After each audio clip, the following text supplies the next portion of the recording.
రాహుల్ గాంధీ గారు ఒక విజన్ ఉన్న నాయకుడు, ఒక త్యాగాల కుటుంబం నుంచి వచ్చి 35 సంవత్సరాలైనా కూడా ఇప్పటి వరకు ఎలాంటి పదవులు లేకుండా దేశం కోసం, అట్టడుగు వర్గాల కోసం పనిచేస్తున్నటువంటి రాహుల్ గాంధీ గారిని పదే పదే బీజేపీ గ్రామ నాయకత్వం నుంచి మోడీ వరకు టార్గెట్ చేసి కించపరిచేటువంటి మాటలు మాట్లాడుతున్నారు. వాళ్ళ బీజేపీ పాలిటిక్స్ ఏంటి అంటే వాళ్ళు నమ్ముకున్నది డివైజివ్, డిస్ట్రక్టివ్, హేట్రేట్.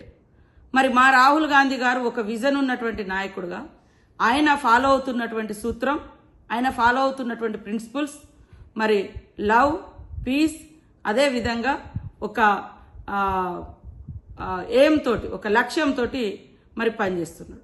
కాబట్టి ప్రజలు కూడా వీరి యొక్క బీజేపీ యొక్క హేట్రేట్ పాలిటిక్స్, అదే విధంగా రాహుల్ గాంధీ యొక్క peace and love and equality, అదే విధంగా ప్రోగ్రెస్, ఈ యొక్క సిద్ధాంతాలను కంపేర్ చేసుకొని చూస్తే ఈ సమాజానికి మరి హేట్రేట్ పనికొస్తుందా, విద్వేషం పనికొస్తుందా, మరి శాంతి, ప్రేమ అనేది పనికొస్తుందా? ఆయన యొక్క ఈ విజన్ను డైవర్ట్ చేయడం కోసం ఈరోజు వ్యక్తిగతంగా కులము, మతము, వర్గం అనేటువంటి తీసుకొచ్చి ఇవాళ మాట్లాడుతున్నటువంటి బీజేపీ నాయకులు 10 సంవత్సరాలుగా మీరు సమాజానికి, సొసైటీకి చేసింది ఏమి లేదు. మీరు ఏదైనా చేసిందని ఏదైనా ఉందంటే విద్వేషాలు సృష్టించడం, విభజనలు సృష్టించడం, రాజకీయాలను, పదవులను పొందడం.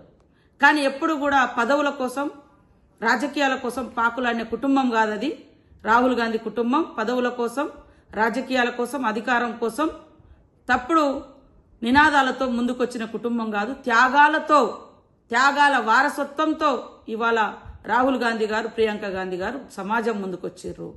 అంతే తప్ప ఆస్తుల కోసం, అంతస్తుల కోసం, ఆదాని, అంబానీ లాంటి వాళ్ళ ఆస్తుల పెంపుదల కోసం కాదు. సమాజంలో ఉన్నటువంటి అంతరాలను, కుల, మత, వర్గ రహిత సమాజం రావాలి అంటే